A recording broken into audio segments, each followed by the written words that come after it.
Good morning. My name is Pavani, and this is my husband Vajra, and we're very happy to be with you this morning. We'll both be sharing something about the message.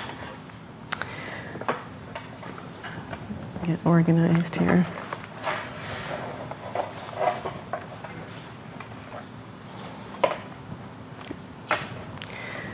Recently, I had a dream where I was attending a lecture being given by Swami Kriyananda. And for anyone who doesn't know, Swami Kriyananda is the founder of Ananda and responsible for all of this. And he passed away last April. And the dream began just as he was finishing speaking. And he was coming off the stage, and I wanted to go up and say hello to him. But there were a lot of people around him, and I realized that it wasn't going to be possible. So I decided to stay right where I was and just inwardly attune to him. The next thing I knew, we were sitting together talking, and there was no one else around. And there wasn't anything particularly profound about our conversation. It was just talking about this and that. But what was profound for me was the experience of being completely in my heart and just being with him, completely in the present moment. And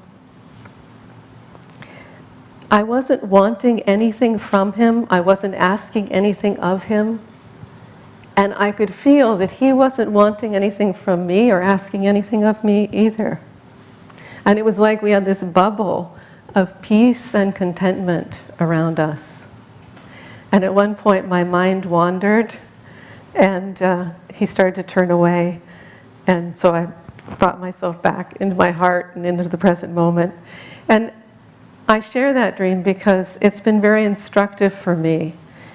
And so I thought it might be helpful to share. I'd been asking for a lot of guidance and creative inspiration, and it hadn't been coming. I was feeling very blocked. And I could tell that some piece was missing.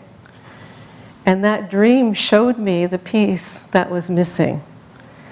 And that is that first and foremost is to feel God's presence, to be absorbed in God's presence, and just being with him, just communing. And then, if there's a need, holding it up and asking, but doing it from that feeling. What I had been doing was just asking and asking and asking without feeling first that connection. There's so many ways that we can feel God's presence, and one of the most powerful is through experiencing God as sound, as it mentioned in the reading, as Om. There's a book, if you haven't read it, I highly recommend it. It's called Om, the Melody of Love, and it's by Joseph Cornell, also known as Bharat. He's famous for his sharing nature work, both as an author and a lecturer. And this is everything you always wanted to know about Om. It's both inspirational and very practical and accessible. And he writes, of all the divine manifestations, cosmic sound is the most constant and easiest to commune with. And I wanted to share just one visualization that he includes in the book. And you're welcome to close your eyes if you'd like to. It's called The Garden of Bliss. The following story is about you and everyone who was created by God. It's the story of your very own soul. See before you the Heavenly Father, our Creator. Gaze into his radiant face, brighter than 1,000 suns. He is a God of joy, and his nature is bliss. But as spirit beyond creation, he had no one with whom to share his joy. So God made you. To enjoy himself through many, God projected his consciousness outwards to manifest the vast universe through the sacred Om vibration. Om is the outpouring of God's love flowing to you and to all creation. When you commune with Om, you enter into and flow with the stream of God's love.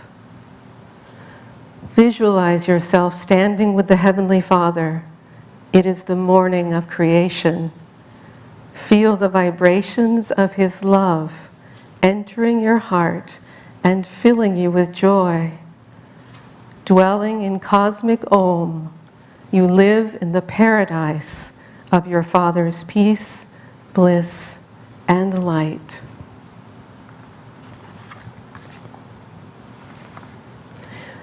Om is the protector, and Om is the comforter. And there is one other wonderful book I want to share. This is like the Sunday morning book club. But it's a brand new book that's just coming out called Loved and Protected. It's by Asha Praver, and it's stories of miracles and answered prayers. And this is really Om, or divine love, in action. And there's a story in there called Two Nurses, and it's about a woman who was in a car accident, and her knee was injured, and so she had to have surgery. And during the surgery, she had one of those tremendous out-of-body experiences. You know, it was the whole thing, the unconditional love, no fear. She was expanding across the room. It was just completely blissful. But then, all of a sudden, she was back into her body, feeling confined and in pain. And she cried out, "It's too tight, it's too tight." And what she meant was that her body was too tight. But the nurse and the doctor thought she was talking about the cast they were putting on her knee, and said, it has to be that tight in order for it to heal. But she wouldn't be consoled, and she was so distraught about having to come back into her body that she started holding her breath. And of course that triggered for them what they considered a medical emergency.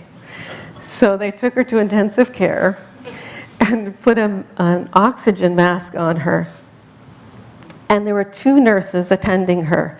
One was at the foot of her bed, who was handling all the equipment and who would put the mask on her.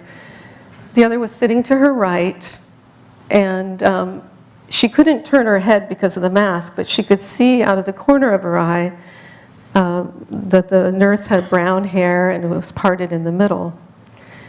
And she was there for a number of hours. And then when finally they decided that she was okay, the nurse who had been handling the equipment came over and took her mask off. And her first instinct was to turn and to thank the nurse who had been taking care of her so tenderly. Well, when she turned, nobody was there. And so, I want to get this right because the way she writes it, she asked, "Where is the other nurse?" And the equipment nurse replied, "Who?" And she said, "Your colleague, the one that has been sitting with me this whole time." She said, "There's been no one here, it's just been you and me." So there's story after story in this book like that, but it covers a wide range of experiences, of circumstances. There are people who are consciously on a spiritual path, people who are atheists, and it has a cumulative effect of attuning you to the palpable presence of God protecting you and loving you constantly. And it's so interesting that we hold back from that experience. And there are many, many reasons that we do that. But what this book shows us is that there's no need for us to wait. There's no need for us to wait. We are loved unconditionally. All that we need to do is to just be in the home of our hearts and in the home of eternity. God bless you.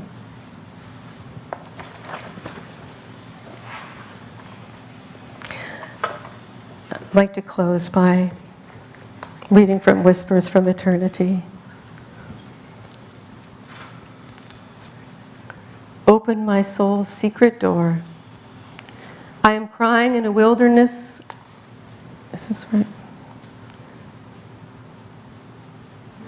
Sorry, that was not the one I wanted to read. There it is. I want to hear thy song in the silence of my soul. Thy gentle voice saying, "Come home," I often heard, but through many lives it was drowned in the tumult of my wild cravings.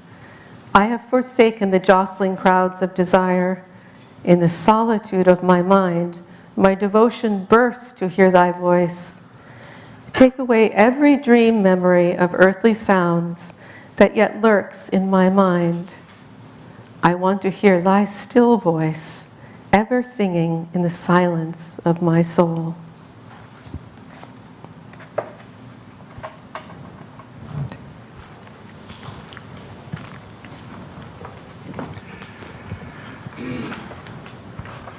Good morning.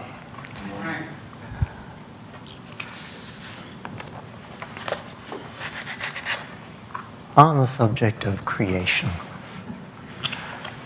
the question of how did we get here?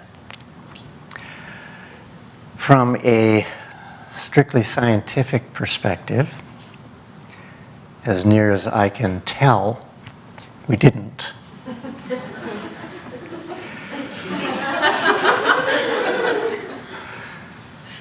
I do like science.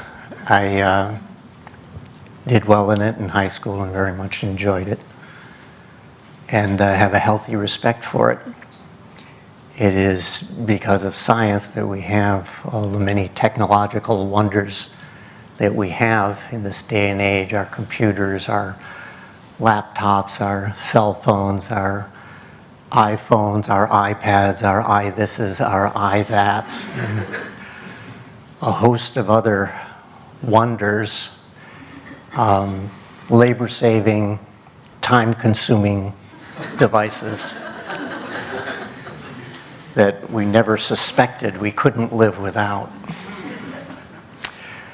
But when it comes to the subject of creation and what is our purpose in being here, approaching it from a strictly scientific point of view runs into some complications.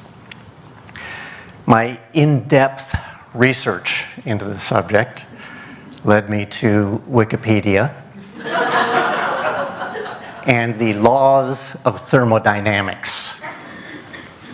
Now, mind you, these are laws without which all this stuff that we enjoy wouldn't be. You have to have an understanding of how these things work in order to accomplish these things. So there are 4 laws of thermodynamics. The first law is called, and I kid you not, the 0th law. The second law is called the first law.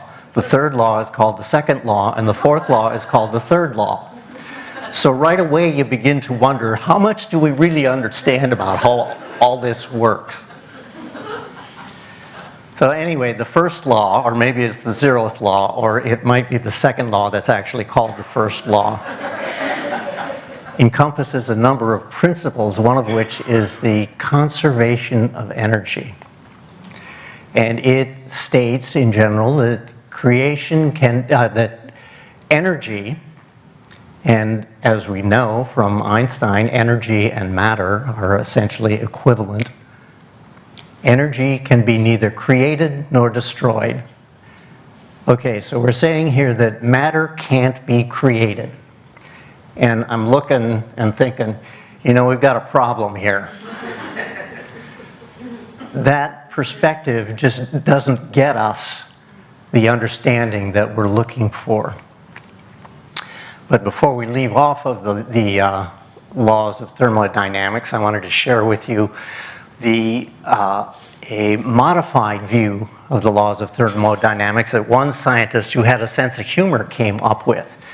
And these were intended to apply to the subject of gambling, but in looking at it, I realized that they perfectly characterize the laws of thermodynamics as they apply to Maya.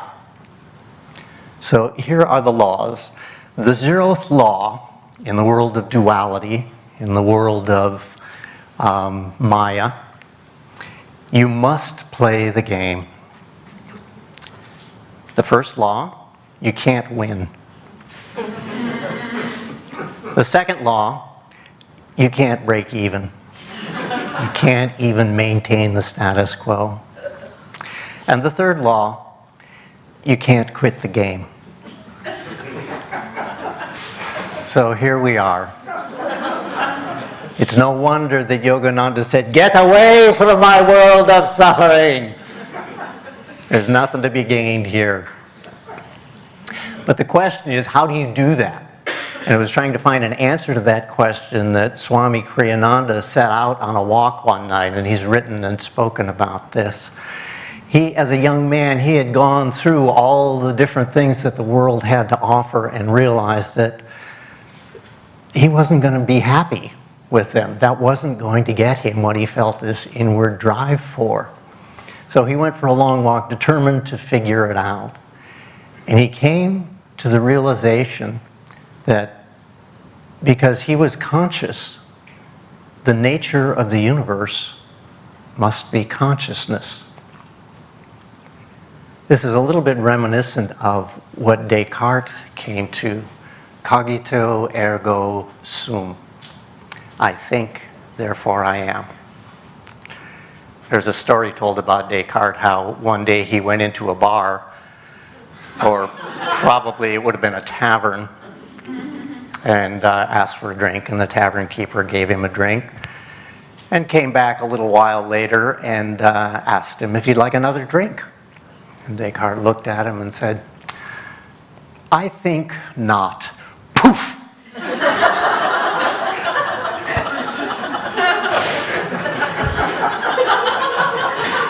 You got to be careful what you say.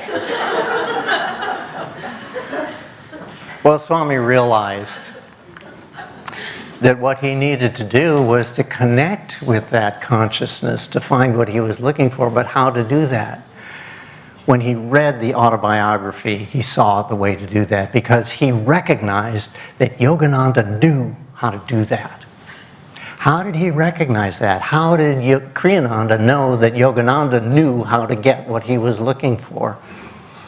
Well, that put me in mind of if you've ever been to the Chinese garden, there's a story that they hand out in the literature there about two Chinese philosophers who were walking by a river, and one of them commented, "The fish are happy." And the other philosopher looked at him and said, "You are not a fish. How do you know they are happy?" And the first philosopher looked at the second one and said, "Ah, you are not me. How do you know what I know?" Well, how did Swami know that Yogananda knew how to be happy? Because something inside of him resonated. That part of him that already knew it woke up. Smriti, it's a Sanskrit term, it means divine remembrance. That's what happens with all of us. That's what brings us here, is something happens that resonates. Truth has a power all of its own. And when we hear that, something wakes up inside of us and we respond to it. And we know that it's true. Swami hopped on a bus and went to find Yogananda and ask him to be his guru, because he knew that was where he needed to go. In the Rays of the Same Light, which is an expanded version of the reading we had today, Swami says, the abstract aspects of truth, such as how God manifested his universe, are less immediately important to us than the question of how we ourselves might grow closer to God. The essential thing to understand then is that God, in his aspects of sound and light, can be perceived by mankind in deep inner silence. That's why we meditate. is to help us tune into the sound and the light and to feel that consciousness. Now, if you don't hear the sounds, if you don't see the light, don't despair. It's a process. Eventually, we all experience it. We came from God, we go back to God.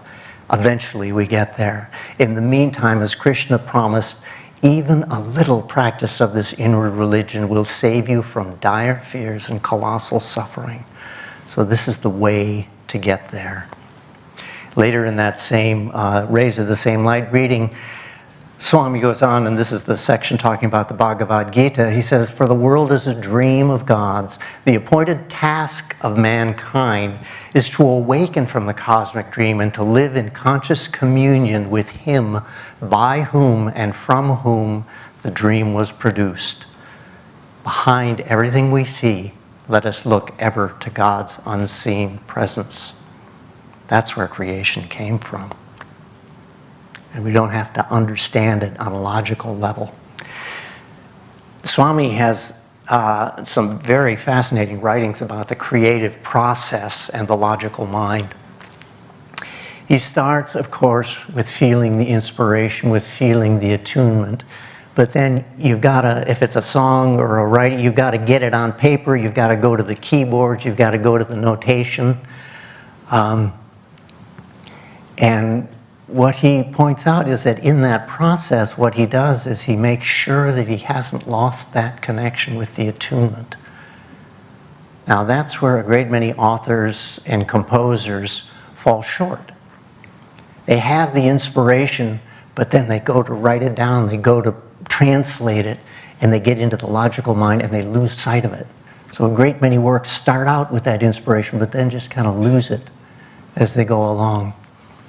It made me think of how sometimes I might have a blissful meditation and go out of there feeling, impervious to the impact of the world.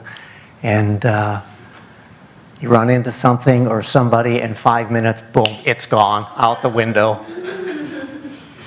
I used to think it was Divine Mother's sense of humor. You pull the rug out from under like that.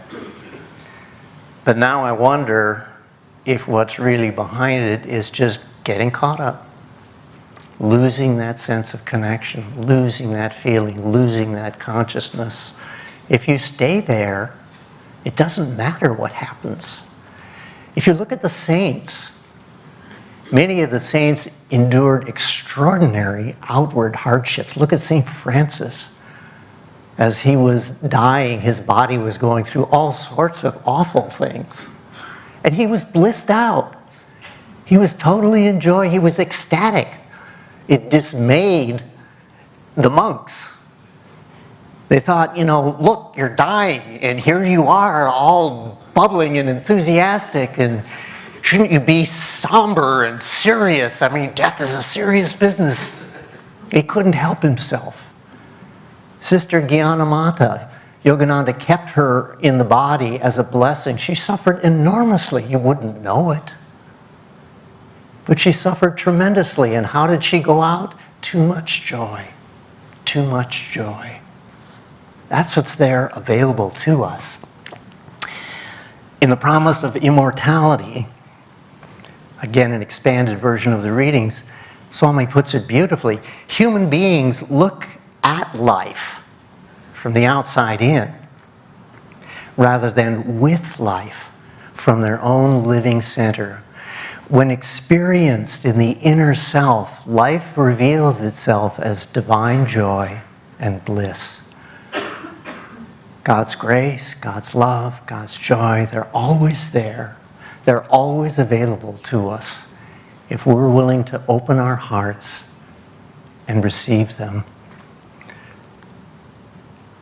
As Swami reminds us in the oratorio, joy will come to you once you live in the Lord.